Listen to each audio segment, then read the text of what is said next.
I'm Charles Bronson. I'm Jill Ireland.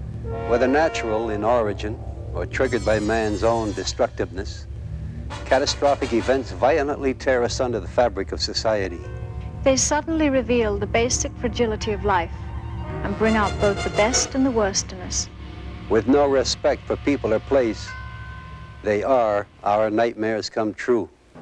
Certainly is a sorry sight, a very sad sight indeed, to see the pride of the Italian fleet wallowing here in the Atlantic Ocean.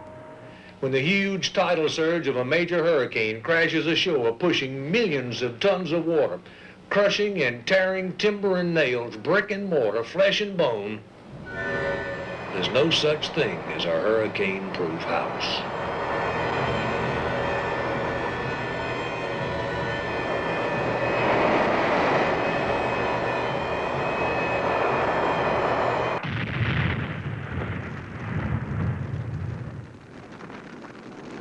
Pandemonium broke loose, man. All the helping the clerks, secretaries, and everybody, and glass was flying in all directions. We lost over 600 people that morning. I could hardly look at it. It was terrible. These terrific explosions have sent hundreds of people to their deaths. Oh, we want some ambulances and some doctors down here to help these boys. They're in bad shape, some of them. So send us some help down here and help us out a little bit. That explosion has killed hundreds of persons. Flight 823 crash occurred on Rikers Island near the East River. No word of survivors. Please stay tuned to this station. People were just screaming, run, run, it's going to blow up. The plane's going to go blow up. It's got a full tank of fuel, and they just kept screaming over and over again. She had started taking water so fast that the air pressure actually blew the doors out of the wheelhouse. They exploded. When I heard that, I knew that it was time to leave the ship.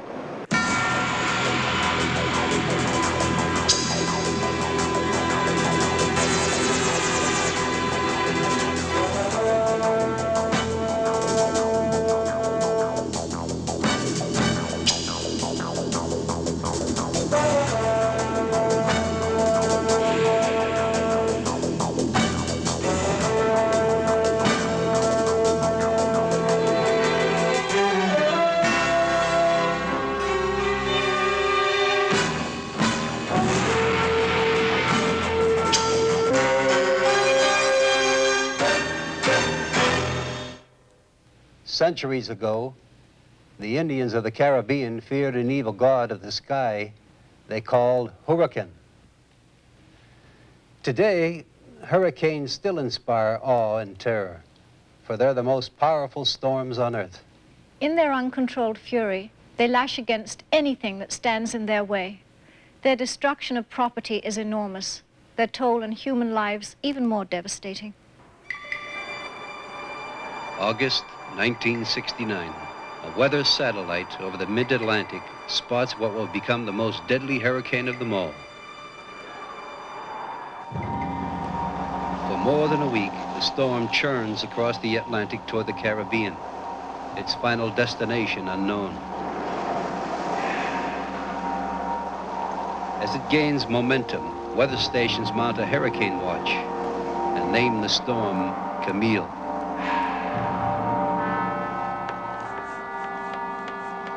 By August 16th, advanced winds hit the Mississippi coast. People are urged to find safety inland. Among those who choose not to leave are Paul Williams and his family of 16. The city had police to go around and notify everybody to move out because it was going to be a severe hurricane. But we didn't believe it too much, you know. And so I asked my wife to go come out and live. So she said, well, no, I don't want to go out there.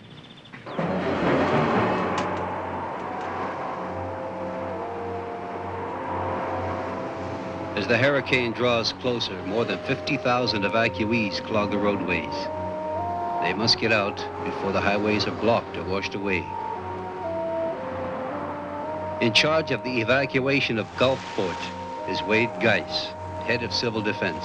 You know, 95% of our population evacuated the fury of Hurricane Camille, but let me tell you something about a major storm.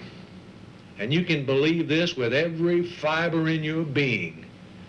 When the huge tidal surge of a major hurricane crashes ashore, pushing millions of tons of water, crushing and tearing timber and nails, brick and mortar, flesh and bone, there's no such thing as a hurricane-proof house. Relentlessly, Camille pounds the Gulf Coast with 30-foot waves, pushing water up over seawalls, beachfront homes, and into downtown streets. Wind velocity hits 200 miles per hour.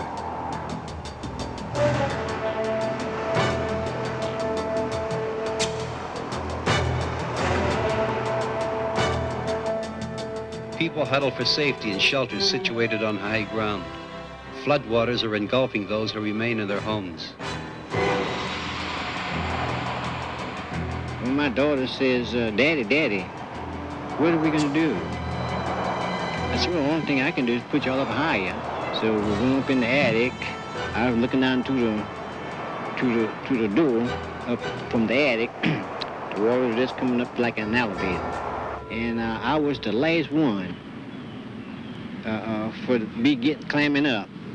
And all I can remember, catching the hold to the piece of board, and all I can remember was hearing the crack. And when I came to myself, I done flew to the wind about 150 feet. I said to myself, is everybody dead?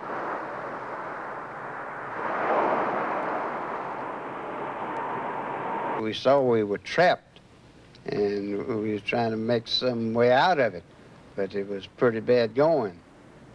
I just didn't believe it. I just didn't have any idea that it would be as bad as it was, that the water would go completely over the top of the house. Leon and Jackie Hines. Well, when the water started to enter your house, what did you do? I ran around to the doors and tried to push the doors open, and they wouldn't open. And then the whole front of the house was glass. All of the house was glass all around. And a wave just hit the glass, the front of it, and knocked it out. The glass and bricks and furniture and us. And we scrambled over to a TV antenna. It was a tower in cement. And we started to climb, and the water would go over our heads, and we would go up higher and kept going up, and the house completely disappeared. The water was over the top of the house. When the water was coming in the house, Leon, what did you do? I was having a fit, really. But anyway, after we had been on this antenna for some time, I realized it was for some time, it snapped at the bottom, and both of us went into the water. And I got phased out. What did you do when your husband was phased out, as he puts it? I called him. I said, Leon, where are you, Leon, Leon? And I couldn't find him, just everything floating around, logs and pieces of the house. And so I kicked something soft underneath, and I thought, well, maybe it's Leon, a sofa off of the couch or something. And so I went under, scrambled under, I think to about 8 feet of water. And I felt the top of his head, and he had on a jumpsuit. And I took the back of his jumpsuit and hooked him on my foot and pulled him up. Then a big crash of lightning, and I saw the roof of the house. It had turned loose, and it was bobbing up and down like a barge. So we started pulling over that way and pulled up on the roof of the house and hung on to one of the skylights. And the wind was about 200 miles an hour with everything blowing through the air, little debris, big debris. And I kept saying, Leon, speak to me, say something, speak to me. And he didn't say anything, and I didn't know if he was alive or not. Random tornadoes spin off the hurricane, tearing apart everything in their path. Power lines are downed, cutting off communications with the stranded. In the early dawn, the storm turns north, and from the deluge, the survivors emerge.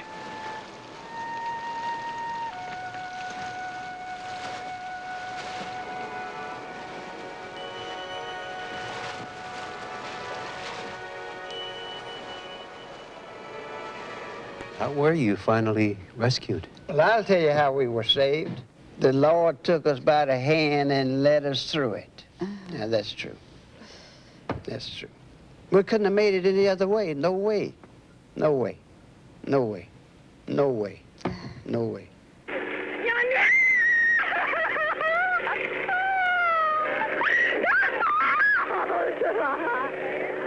That grave when yonder, that smile.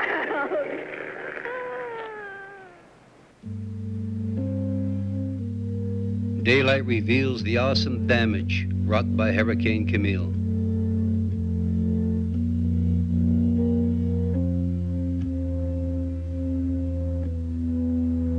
Bodies will heal, but not for a long time will wounds to the spirit mend.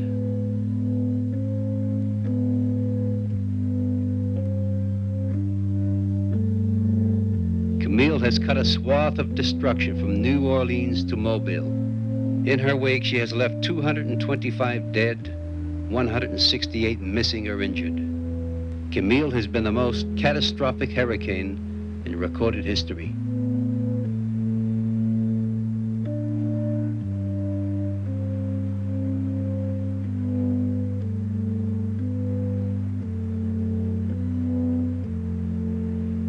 Among the casualties, 13 members of Paul Williams' family. How proud I would be this day if all could be living. Be here and yonder scattered around about. And they could come in every now and then and see me and my wife, but I lost her too. And how do I miss him so much.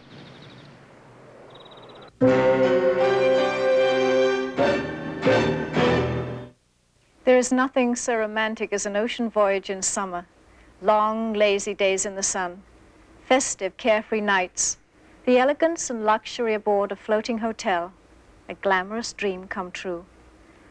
But on one summer's night in 1956, that dream became a nightmare. July 18, 1956. With a toast by its captain, Piero Calamai, the Italian liner Andrea Doria leaves Naples for New York. The ship's brochure has promised the Andrea Doria's 1,134 passengers, quote, a whole way of life, different and better than any other, an experience you will never forget as long as you live. For 8 days, the Andrea Doria delivers the pleasures promised.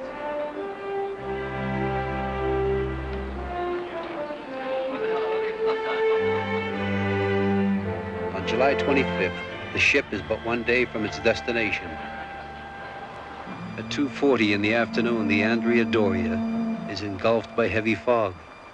Captain Calamai orders the watertight compartment doors shut. He also lowers the ship's speed, but not as low as the rules of the road require.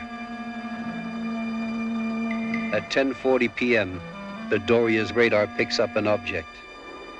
It is identified as a moving ship, just 17 miles away. The Stockholm is smaller and slower than the Andrea Doria, but its bow is heavily reinforced to withstand the Scandinavian ice floes. The fog enveloping the Andrea Doria thickens.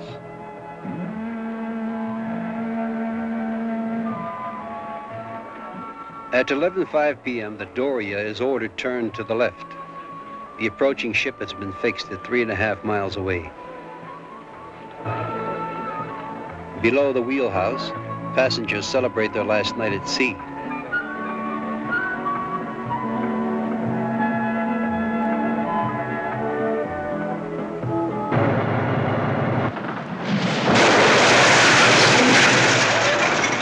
The U.S. Coast Guard and all nearby ships are alerted to the Doria's distress. On her way to America to join her husband was a young Italian mother with her 3-year-old daughter, Liliana Hughes. Where were you when the collision occurred? I was carrying my daughter, And it was a great confusion, panic, screaming, people hurt. You were trying to get up on the deck? Yes, I tried to get up on the deck, but how? I don't know how. Some people on the deck saw ours, and they formed a human chain. And from there, you know, we crawl up, you know, to the deck. And I started getting panicky. Did you have your daughter with you all this time? All of this time, I have my daughter in arm lock, close to me. I just never considered put her down a second, never took the chance. The rescue boat they passed by and go to the outer corner of the ship, the first class. But there was ropes, long ropes, and tied to the rail of the ship. I helped this man to put this rope around Maria. We lowered Maria down, but halfway down, she started crying. She don't want, you know, she don't want no part. She want to come back. She started screaming. She started calling me. I know she was going to fall in the water. I took my jacket off, and I go up on the railing. This man gave me the jacket, and some other people tried to hold me back. I said, don't. I jump anyway. And it was a big jump. It was like an eternity. You used to fall. I hit the water. I never think I was going to come up. I swim, and I swim up, and I swim up. And I think so the last stroke I took, tried to surface the water, I touched Maria. Somehow I turned her around, I put her on my shoulder. It was very slippery. I keep she slip away. She don't want to hold her tight, but then she was crying and screaming. I kept swimming, I figured, and the lifeboat, they come my way. They, more than one I saw coming, and I felt very, very, very good. And when they come over, they took Mary in. This is John Tillman speaking from the plane Miss Daily News. We're en route to cover the collision between the Italian liner Andrea Doria and the Swedish ship Stockholm, which occurred last night some 45 miles southeast of Nantucket. As we circle, certainly is a sorry sight, a very sad sight indeed, to see the pride of the Italian fleet, the luxury liner, the 29,000-ton Andrea Doria, wallowing here in the Atlantic Ocean. Although 40 feet of the Stockholm's bow have been ripped away, the ship is still seaworthy, and 545 survivors from the Andrea Doria have been taken aboard. The Ile-de-France has rescued more than 700 people. Now the survivors are carried to safety. Only when it becomes certain that the Doria can't be towed to shallow water does Captain Calamai agree to abandon his sinking ship. He thinks he's the last to leave, but still aboard the deserted Doria is a passenger who took a sleeping pill and slept not only through the collision, but all 5 hours of the evacuation. Robert Lee Hudson. Shortly after 5 in the morning, I woke. Then I could hear the water sloshing around my room, and I knew there was something wrong. I could see a little amber light from the emergency generator, which I knew from being a seaman all my life. I knew what that was. So I pulled my way out in the passageway, and I went hollering for help, and there was no help. And then I realized how quiet it was. It was like a death ship. You go to sleep and 1,500 people walking the decks, and you wake up and the engine stopped and all those passengers gone. That is the quietest place on earth. It's like a ghost ship. How did you get off? Well, I was trying to ease around the low side of the ship to get off, or get somebody to help me. And here comes a big wave, man, and it knocked me right over the side. And the suction from the ship just sucked me right under. So I started fighting then to try to get back to the top, and I got tangled up in a cargo net that was originally hung down over the side for people to climb down. Mm-hmm. And I saw this lifeboat out there off another ship. And I kept hollering at them, screaming at them. They finally flashed their light where they could see me. They knew that My only hope was for them to come get me.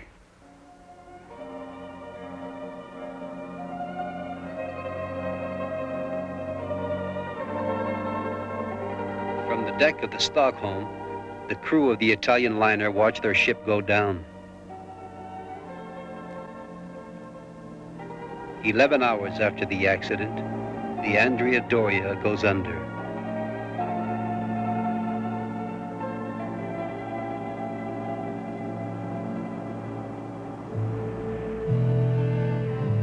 The Andrea Doria will not be arriving in New York. Relatives and friends can only wait and pray that their loved ones are among the survivors. The first survivors reach New York on the Ile-de-France. The rest arrive on 5 other rescue ships. The last in port is the crippled Stockholm. Among those anxiously waiting on the pier is the film actress Ruth Roman. A passenger on the Andrea Doria, she was taken aboard the Ile-de-France. Separated from her little boy in the confusion of rescue, she hopes he's on the Stockholm.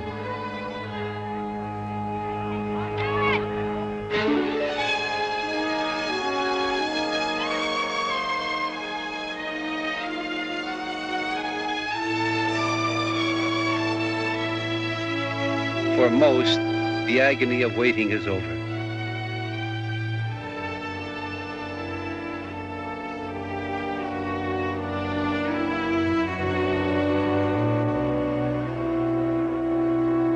Six passengers of the Andrea Doria and 5 crewmen of the Stockholm have died. Their families will wait in vain.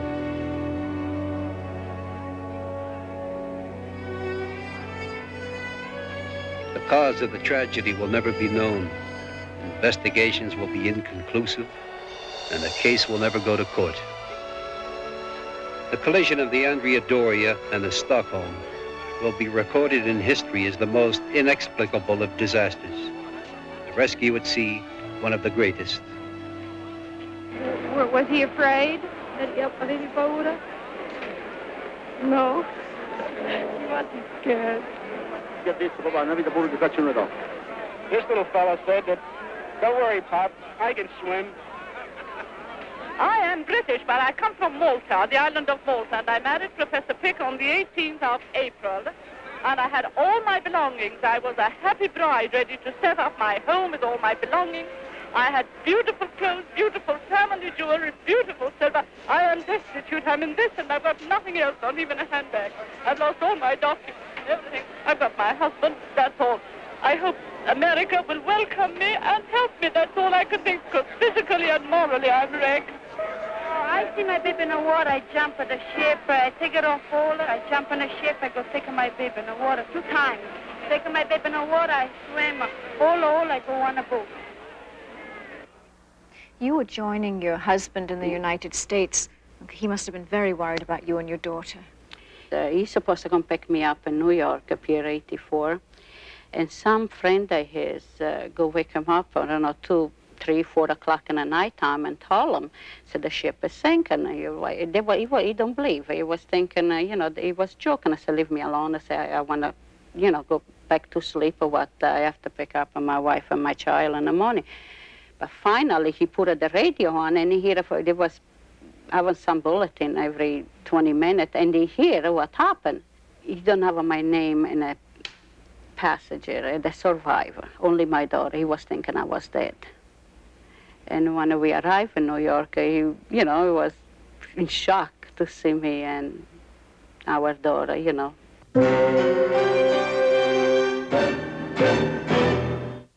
There is probably not a person who has flown that hasn't at one time thought about being in a plane crash. And it's a terrifying thought. Sandra Selmansky lived through such an experience. Her husband, Robert, minutes away from the airport, saw the flames when the tragedy struck. New York City, February 1st, 1957. By midday, the storm that has held the East Coast in an icy grip lets up enough to allow traffic into LaGuardia Airport.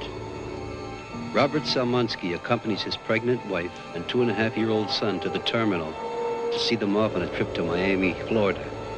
Although her husband has flown often and has his own pilot's license, it is Mrs. Salmonsky's first flight. She has expressed some anxiety, but no real concern. Yet in a matter of hours, that anxiety will turn into terror. By 1:30 in the afternoon, the ceiling has fallen to 1,000 feet, then 500 feet, and it continues to drop. Flying conditions are marginal. Visibility is poor, slightly more than half a mile, a shade over the legal limit for takeoff. But the final decision to fly will be the pilot's. I had never flown before. My husband couldn't get away, so he was seeing us off. I remember getting on the plane, kidding about a safety door and saying that this was the way to get out. The weather was getting worse outside, and they told us that everything would be all right, that they were just taking precautions. Snow is piling up on both the plane and the runway as the passengers on Flight 823 wait to take off.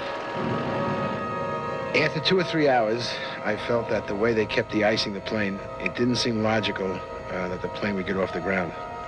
I kept asking to speak to my wife on the plane or try and get her off so she could take a later flight. And they kept giving me all kinds of different stories. We spoke to quite a few other people in charge, but to no avail. Then they told me that the plane had taken off, but in reality it didn't. And I left the airport. It was snowing like mad. It's almost 4 hours since the passengers boarded. Finally, they advised us we were going to take off, and I was very nervous. My friend gave me some gum to chew, and my son was on my lap.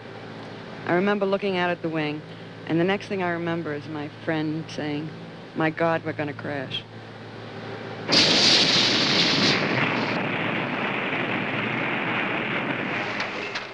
Mrs. Salmonsky, tell us exactly what happened when the plane crashed. Well, when the plane crashed, it just was immediate blackness, everything. There were no lights. There were smoke, fumes, screaming, a lot of screaming, people screaming, some screaming ridiculous things like furs and jewelry, and some screaming, "Let's get off, it's gonna explode." And there's a lot of panic? A lot of panic.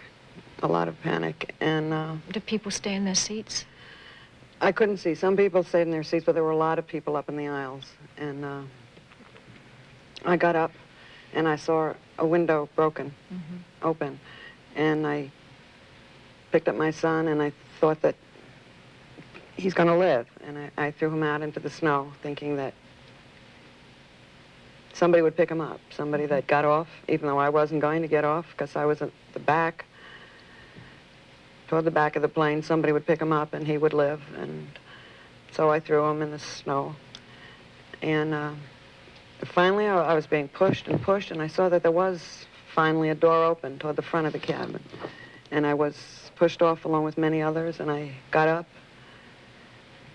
from the ground and I went around the other side of the plane where I had thrown my son, and he was still lying there buried deep in the snow in his little suit, in his little Florida suit.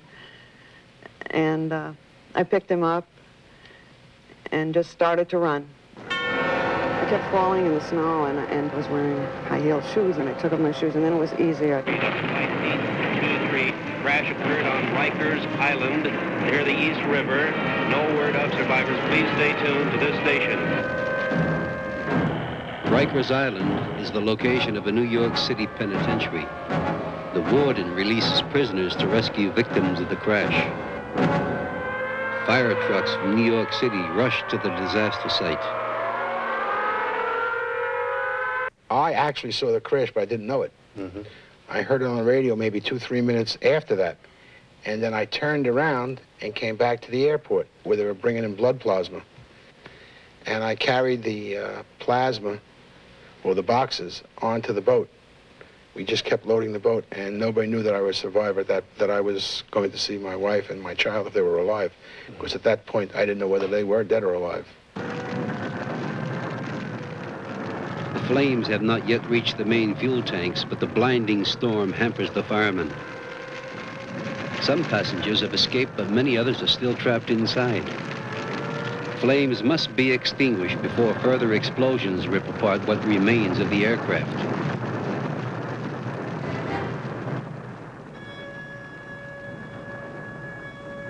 The survivors are warmed by blankets loaned by men behind bars. Taken to the hospital inside the prison, survivors tell of their horrifying experiences.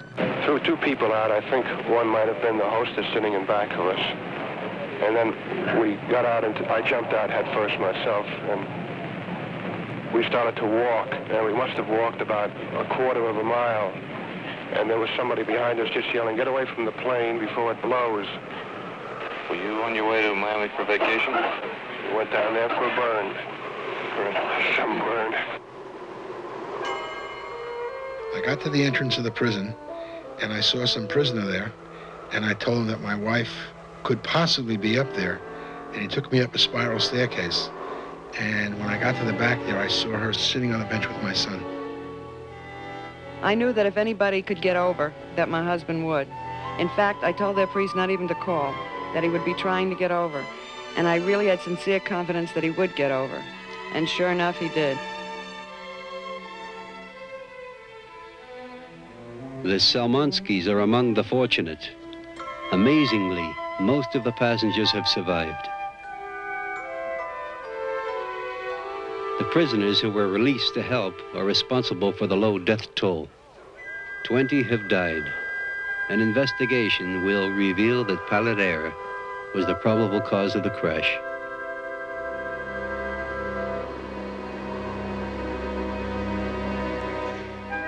Survivors will never forget the brave assistance of the prisoners of Rikers Island. In recognition of their heroism, the prison warden gives 57 of the prisoners who aided in the rescue a reduction in sentence or immediate release. What do you think makes a survivor?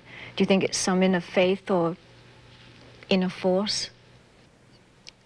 I thought about that a lot, and I'm really not sure. I just know that I think it was maternal instinct. I just knew that I had to save my child, that he was going to live. And that helped me survive, too, I guess. How did the whole thing affect you? My son just became eligible for medical school, for the veterinarian school. And I say to myself, thank God that he's in there and he made it. And it does bring on tears. You do get, a man does cry. He may not cry in front of anybody, but he cries alone.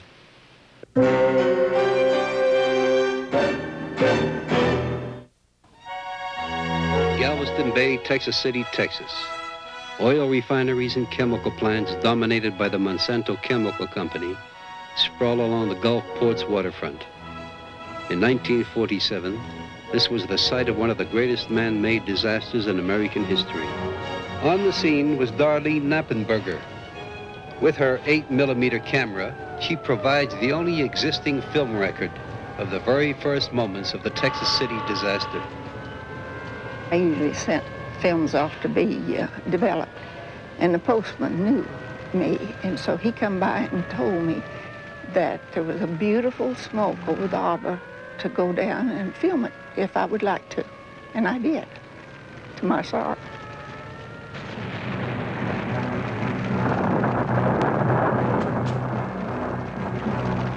April 16th, 1947, 9:10 a.m. A blast with the explosive force of an atomic bomb. The fire in the hold of a French freighter, the SS Grand Camp, has ignited the ship's cargo of ammonium nitrate fertilizer. The explosion was registered on a seismograph as far away as Denver.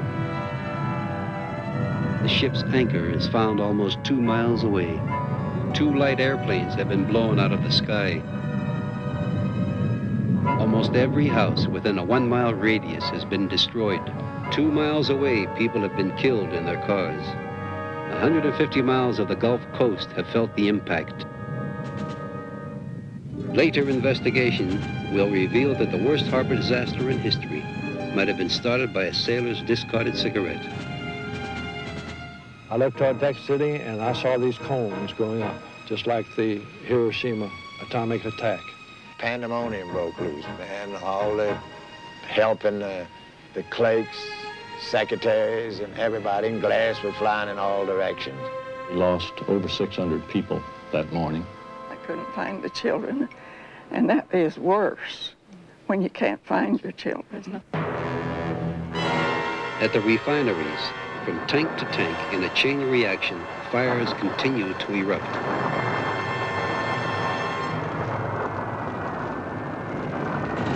There is a few fire trucks and everything now going to work on the building where there is people trapped that can't get out and are probably dead by now. Got quite a few bodies out, and so far all been finding is bits, just pieces of jawbone and stuff like that. These terrific explosions have sent hundreds of people to their deaths. Oh, we want some ambulance and some doctors down here to help these boys. They're in bad shape, some of them. So send us some help down here and help us out a little bit.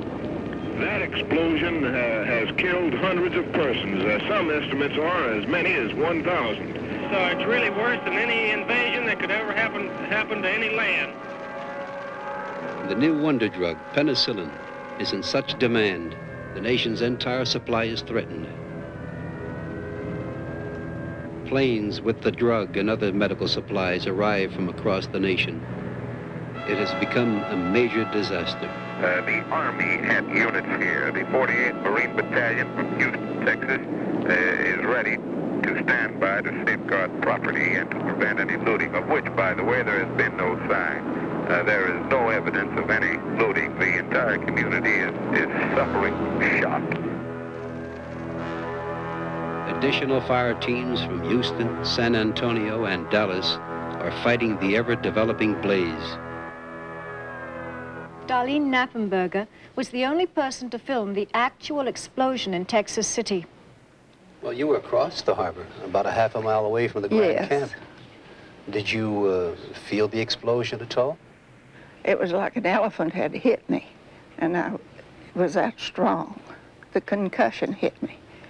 And I got up, got in the car with steel flying and whistling over us, and turned around and went to the school where my children were. You must have been so frightened, Darlene. I was terrified. I just knew that the children couldn't be. Was your family all right? Yes, the children had gone home, and they were in the front yard. I understand it was very difficult for you to look at the film you took of the explosion. It's even difficult for me to talk about it. But you recorded history, and that's something few people have a chance to do, and you did that. And that way you're unique. Yes. You are? But it was an awful hard thing for me to talk about it.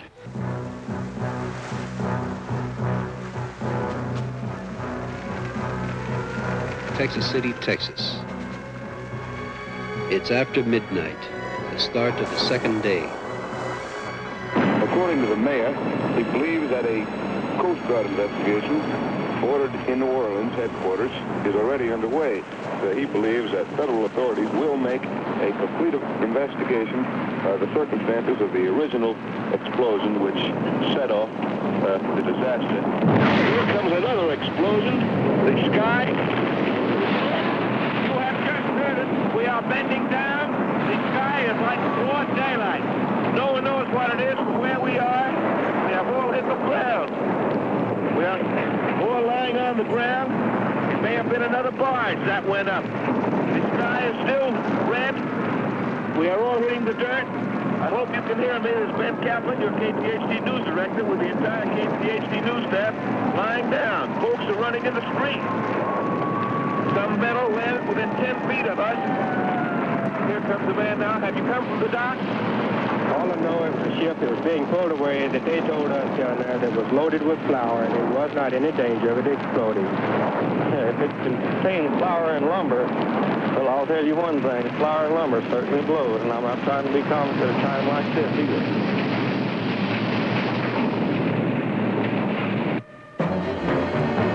The name of the SS High Flyer has proved tragically prophetic. Not until 3 days after the tragedy began can the full measure of its toll be taken. Survivors of Texas City mourn their 600 dead. 4,000 have been physically injured, but in their memory of what transpired here, all of the city's population will long suffer wounds.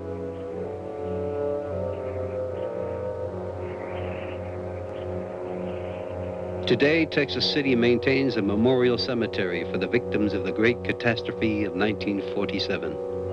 For generations to come, the anchor of the SS Grand Camp will serve as a permanent reminder of the fragility of man.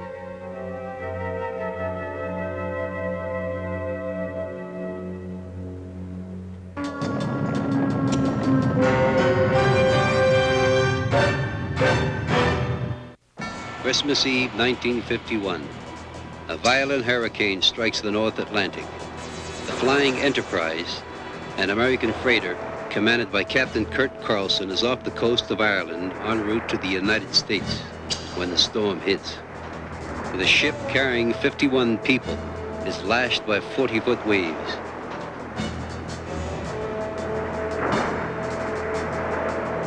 The shifting cargo below causes the Enterprise to list.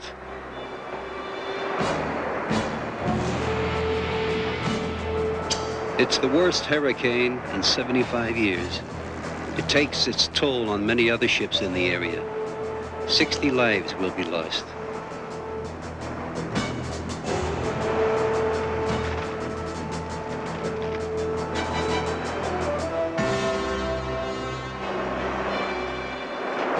Three days later, Captain Carlson radios for help. The ship's rudder is smashed, her hull cracked. The Enterprise is completely disabled now.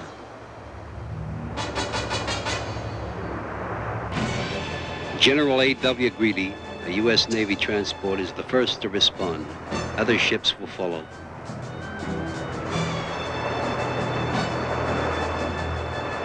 In the turbulent sea, rescue lifeboats can't get close enough. Carlson orders passengers and crew to jump from the dangerously listing ship.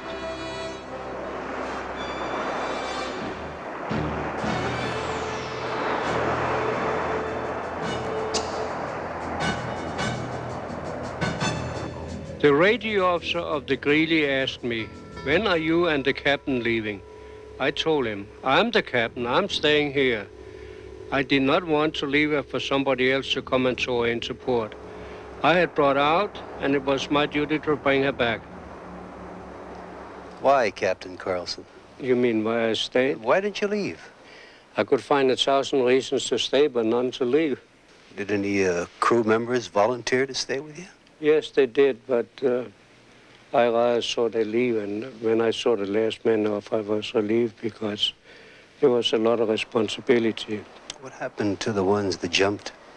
Well, they were picked up by the standby rescue ships like the Greeley and Sutherland, and there were about 5 different ships standing around. Now Captain Carlson is alone on the crippled ship. I decided to sleep down in the radio room for the simple reason that that was the only place where I could get out of the ship in a hurry. The door to the radio room opened right out to the open deck, and if she should start sinking during the night, all I had to do was to get out of the door and I would probably fall into the water. The Enterprise is now listing more than 60 degrees. Arrangements have been made to tow her to the English coast. The rescue tug will not arrive for several days, but the sea has quieted a bit, and Carlson hopes he can hold out.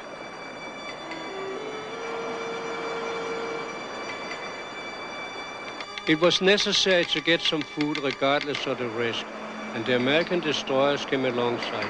They were very kind. They shot some food over by line.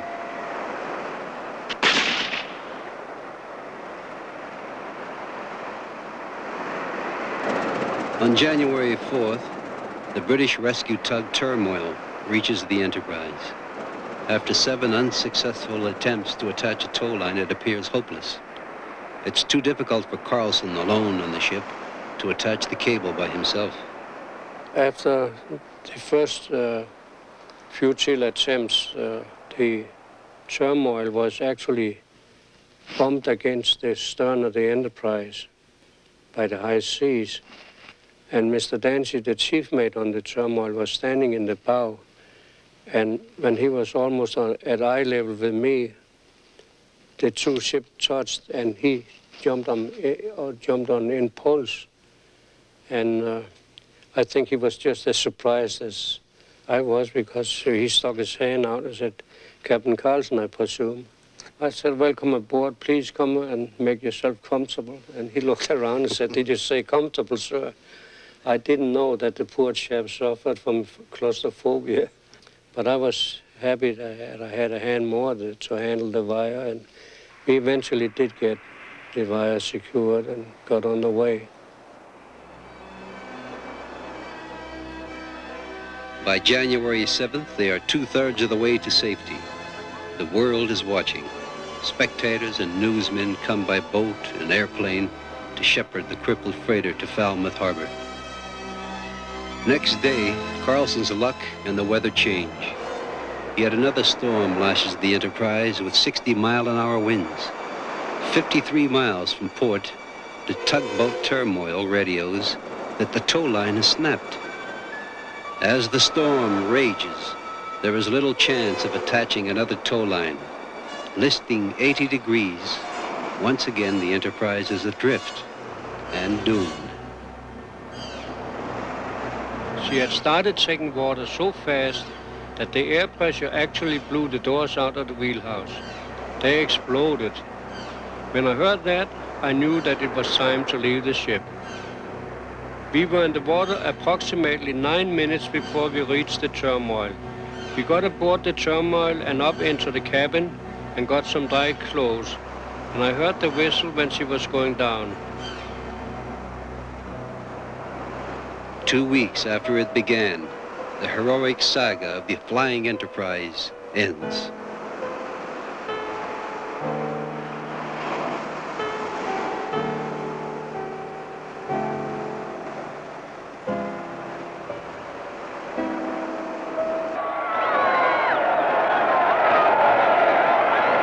I deeply regret that I was not in a position to bring it back with me, but the odds were too heavy against us. On 29 December 51, it looked as if the skipper's ship was done. And so he ordered off his crew, declaring he would see it through to port of bottom home or kingdom come.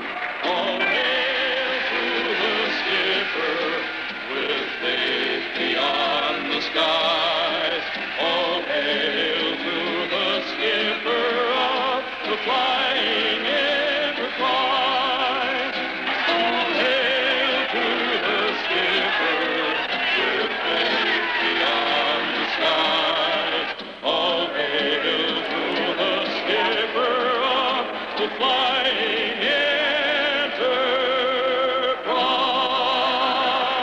I am just a simple seaman, but I shall carry these memories of today's happening with me out at sea, and I shall treasure them in the future. My little hardship out there was actually a privilege to me, because I was merely trying to protect a little piece of United States under the American flag. Captain Carlson, tell us what happened after all the celebrations. Well, my owner had promised me a new ship, and he kept his word. He bought another ship from the Waterman Steamship Line and renamed it Flying Enterprise II, and I took it out at sea again in April and went around the world about 40 times in succession with that ship.